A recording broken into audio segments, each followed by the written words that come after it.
Stellar Blade is an action-adventure hack-and-slash released in 2024 developed by Shift Up exclusively for the PS5. It has intense combat and stunning graphics, but all I heard at the time of release was how it's controversial to have a sexy character in a game, which I find stupid and took away from the discussion of the game itself, so let's have a look and see how the game actually is. You play as Eve, an android warrior sent by Mother Sphere to reclaim Earth after an alien invasion, leaving it in a post-apocalyptic state. You start off airdropping in with a team which gets wiped out by a big boss, leaving you near death. Then Adam saves you and helps you recover. Eve then has to explore the world, find upgrades and help out the remaining androids, which normally means killing lots of Naytibas, the main enemies of the game. It's a decent plot, it's just one of those ones where I'd watch all the cutscenes, I get enough to go what's going on, why Eve's doing what she's doing, but if you ask me to explain it, I'd struggle. It's more just context to get to the gameplay for me. It seems like if you really wanted to get in the world, you could. There's lots of notes throughout the game, environmental storytelling, usually a dead body, and people to talk to. It just didn't grab me for some reason. The cutscenes are well shot and engaging, the action scenes are very stylish, very Bayonetta-ish. Actually, dialogue, however, drags.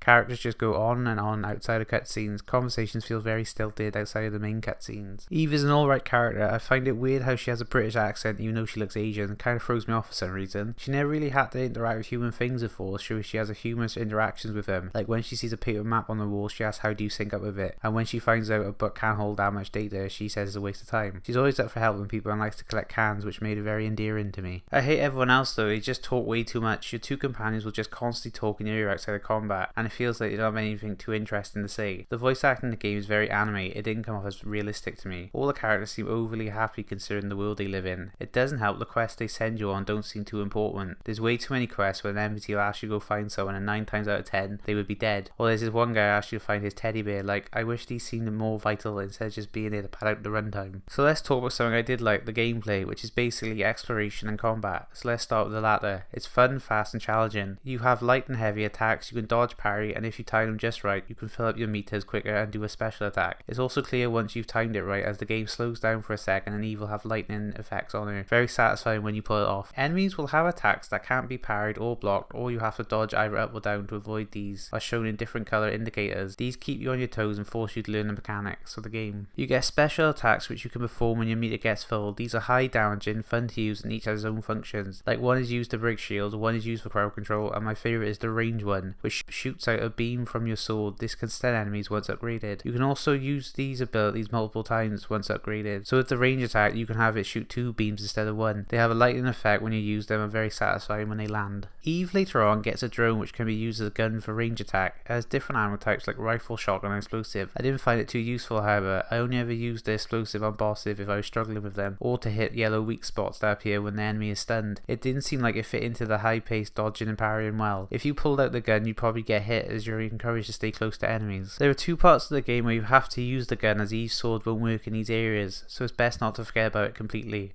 Also, towards the very end of the game, they spring a new mechanic on you where you have to shoot these targets on the boss, otherwise it insta-kills you. I feel like this should have come up earlier in the game. About 3/4 of the way through the game, you get your ultimate which turns Eve into Sephiroth. It gives her 1 angel wing and turns the screen red. It increases your damage and has its own special attacks. The ultimate takes a while to build up and can only be used for a short time, so I normally save it for boss fights. I wish it did slightly more damage as well. I would use it and then be like, okay, you're fucked now boss, and the boss would still have a lot of health left, making it feel less empowering than it should be. Healing is like Dark Souls. You get so many uses of your healing item, the Estus Flask, which gets refreshed when you rest at a camp bonfire. This will also reset the enemies in the area. Healing takes a second or two, so you do have to time it right when you're in a fight if you don't want to get hit. I like this in the Soul series and I like it here. It's a good risk reward system. So the combat for me was hit the enemy with a light or heavy attack, try to dodge or parry where I can and fill out my meter so I can do big damage to the enemy and heal when necessary. I say for me because you can have slightly different builds depending on what equipment you use. I put on ones that build my blue meter quicker so I could use the special attacks more often. There's a variety of equipment. Some can make your attack speed quicker, some improve your gun, some make parrying easier to pull off, and some improve your defense. For some bosses I did have to change my equipment to suit that particular fight, which is neat. It makes everything you find seem like it is worthwhile, as it may not be useful now but could be later. The skill tree is pretty good. You unlock actual moves and combos instead of just stat increases for the most part. This made leveling up exciting as I found most of the unlocks useful. About halfway through the game you unlock another skill tree, which was a nice surprise and changed up the way I played. I didn't feel like I had to grind during the game. In fact, I had everything unlocked by the time I beat the game. I had 12 skill points left over, but I was doing every side quest as they came up, so bear that in mind. There are lots of different enemies throughout. They will have different parry and dodge times for you to learn. They have some pretty cool designs, often animal mixed with industrial or robotic stuff. Like one is a centaur, but instead of a human top, it's a chainsaw. The regular enemies did get a bit repetitive though. You better get used to fighting them, as once they see you, they will chase after you for a long time. Very annoying if you want to quickly go somewhere. At least you can avoid them if you see them, or try to land a sneak attack on them from behind, killing them instantly. This isn't always the case though. The most annoying enemies are the ones in the desert, which just jump at you with little warning. It just feels like there are loads of them. This may go into the desert, one of the worst places. Good thing there's 2 of them.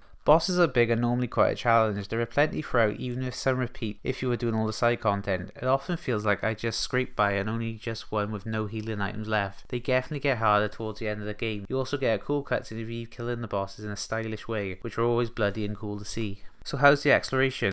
It's pretty good. There are 2 types of levels. One is your typical Dark Souls level where you have to get from one end to the other with lots of hidden items, nooks, crannies for enemies to jump out at you from, and shortcuts you unlock, making getting around easier. These levels are normally urban like a city or an underground subway. These are fun to go through the first time but horrible to backtrack through. Shortcuts and fast travels help, but it's still not the best. The other are semi-open worlds. These are the deserts in the games. You get a map for these areas. Eve will also start the sprint after a few seconds of running to make getting around quicker, but only in these levels. The areas are really big with lots of chests and collectibles hidden throughout. They do feel a bit empty though, not so much for your first time through them, but you will be going back and forth through the same areas if you're going to do all the side quests. Fast travel does help, but it does get a bit tedious, especially since you basically only sprint and eventually get a double jump. Some other traversal options would have been welcomed. I almost gave up playing once I got to the second open world desert. I just didn't want to do it again. The deserts go on for too long. Maybe if I had a different biome like a jungle, that would have helped, just not more sand please. What didn't help was the music in the desert. It's a woman singing. She has a lovely voice, but it feels like it's the same 3-minute song on loop the entire time you hear. You're gonna be in those areas for hours, so the singer was doing my head in by the end. The game also uses a ping system, which I'm not a big fan of in games. You press a button and stuff like nearby collectibles, enemies and loot is shown for a couple of seconds, then disappears, meaning you have to ping again. My issue is I think I'm gonna miss something, so I just keep pinging the entire game, even when I cleared areas. It's a nice way to find things, but I'd rather they just put it on a map. There was also a fishing minigame which sucked. Once you hook a fish, you have to put it in the opposite of whatever way it's going and mash a button. This is harder for rarer fish, but every quarter way through the bar, you have to stop mashing and hold the trigger with the right amount of pressure for a few seconds so it's in a sweet spot. This is so difficult to do, I thought I had broken triggers. You have to do all this in a very strict time limit. But Tom, I hear you ask, there's an easier fishing button in the options. You're right, random guy, but this doesn't work. It makes it so you hold the trigger instead of finding the sweet spot, which is great, works wonders. The issue is instead of mashing a button, now you just have to hold it, which should be great, but it's not fast enough for the rarer fish. When you hold the button, it takes forever for the bar to get down to the trigger bit, so you'll lose the fish. If you could make it so you can mash for the one bit and hold for the other, it would be great, but it's the opposite, it just doesn't work. I guess I'm never getting the bikini outfits from the fishing rewards guy. This is a great looking game, environments are beautiful and realistic. I just wish there were more variety in the areas, as it's mostly destroy cities and fucking sand. There are more areas towards the end of the game, just wish we spent more time there. Character models look great, especially Eve. She has way too many outfits. I felt like I was changing them every few minutes just to see all of them. They're all quite detailed and there's lots of different styles. I preferred the more sci-fi looking outfits compared to the realistic one. Like one is just a top with jeans with a cut on one side of her top so a boob can stick out. You can also give her earrings, glasses and even change her hairstyle and colour. You can also change your companions and drones outfits as well, which I'm a big fan of. I just don't understand why getting rid of her ponytail is hidden in the options menu and not in the hair menu. So overall I enjoyed Stellar Blade. The combat is fun, satisfying and challenging.